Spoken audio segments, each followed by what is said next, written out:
Hello, K117.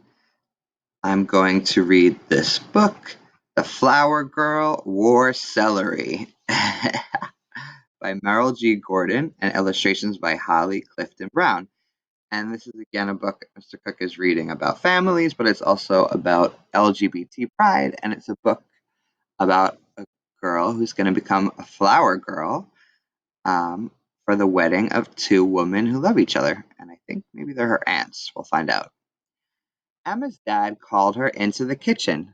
"Phone call for you, Emma." It was Emma's grown-up cousin Hannah. "Alex and I are getting married this summer. Will you be the flower girl at our wedding, Emma?" Emma loved Hannah, so she said, "Okay." Then she thought for a moment. "But Hannah, what's a flower girl?" She imagined herself dressed as a flower. Hannah laughed. "A flower girl walks down the wedding aisle and scatters flowers on the floor. And she wears a fancy party dress. Can you do that?" Emma said, "Yes." "You'll be great, Emma." "Thanks," said Hannah. The next day, Emma's father said, "There will be a ring bearer named Jacob at the wedding. He'll carry the wedding rings." Emma thought for a moment. She imagined a gigantic bear holding a ring in his paw. "Is he very big?" she asked. "No," her father laughed. "Jacob is your age and just your size. Maybe you'll dance together at the wedding." Emma loved to dance. She closed her eyes and imagined dancing with a bear just her size. So she thought the flower girl meant that she had to be a flower, and that she thought the ring bearer meant it was a bear that has rings. A week later, Emma's mother said, "The bridesmaids will wear celery dresses. You too. Here's the color." She held up a square of light green satin. "Will the ring bearer wear celery too?" Emma asked. "No," said her mother. "He'll wear a black tuxedo." Emma imagined herself in a light green dress decorated with stalks of celery, dancing with a little bear, just her size, dressed in a tuxedo. She imagined her cousin Hannah in beautiful white wedding dress, dancing with who? She didn't remember Alex.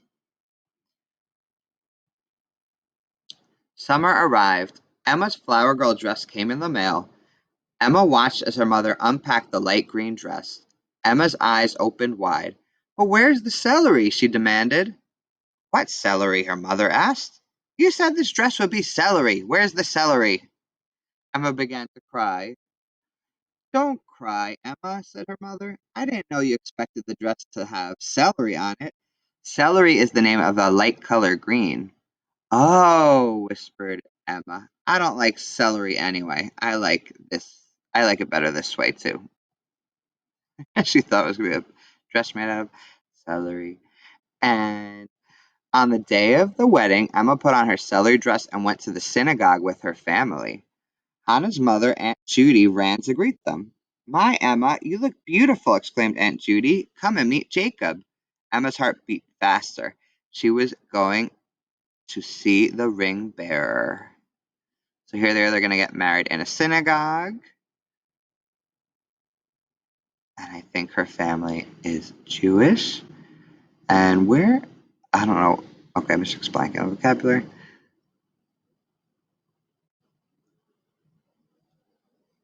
Aunt Judy took Emma's hand and brought her over to a little boy, just her size, dressed in a tuxedo. "Emma, this is Jacob. Jacob, this is Emma. You two will walk down the aisle together." Emma's eyes opened wide. "You," she said, "are not a bear. You're just a boy." "And you," said Jacob, "you're not a flower. You're just a girl." Guess they both got confused. Aunt Judy laughed and laughed. "Oh, Emma," she said, hugging her, "Jacob is a ring bearer, not a bear, because he bears the ring. That means he carries them." "And Jacob," she said, hugging Jacob, "a flower girl is a little girl who carries a basket of flowers. She's not a real flower." Emma and Jacob both looked at the floor and scuffed their fancy shoes. "Look," said Aunt Judy, "here comes Hannah." Emma ran to her cousin Hannah, who was wearing a wonderful white dress that sparkled in the light. "How's my favorite little cousin?" asked Hannah, picking Emma up and swinging her around. Just then another young woman came over. Her dress was white too, and Emma thought it was as pretty as Hannah's. Emma, do you remember Alex? Asked Hannah. Emma's eyes opened wide. She did not remember Alex. I'm so happy to see you again, said Alex, who did look very happy. Does this mean there are two brides? Emma asked. Yes, said Hannah. We're going to have a wonderful wedding, especially with you helping. See you inside. Hannah and Alex clasped hands and hurried away. Emma thought for a moment. No celery, no bear, and two brides? Nothing was what she had imagined. Jacob came over to stand next to her. I'm glad you're not a flower. I was afraid I would have to water you if you got thirsty. Emma giggled. Emma's mother rushed over. Oh, it's time to start. Here's your flower basket. Emma looked inside the basket. It was filled with rose petals. As you walk down the aisle, just drop some petals as you go, okay? Emma nodded and smiled. This was exactly what she had imagined. Emma and the rest of the wedding party waited behind the door. Hannah and Alex's grandparents walked down the aisle. Alex's brothers walked down the aisle. The bridesmaid in celery colored dress walked down the aisle. Finally, it was Emma and Jacob's turn. Jacob carried two rings pinned on a pillow. Emma carried her flower basket and dropped rose petals down the aisle. Emma sat with her parents and watched Hannah and Alex walk down the aisle with their parents. Hannah and Alex stood under the wedding canopy. The rabbi read the ketubah and sang seven wedding blessings.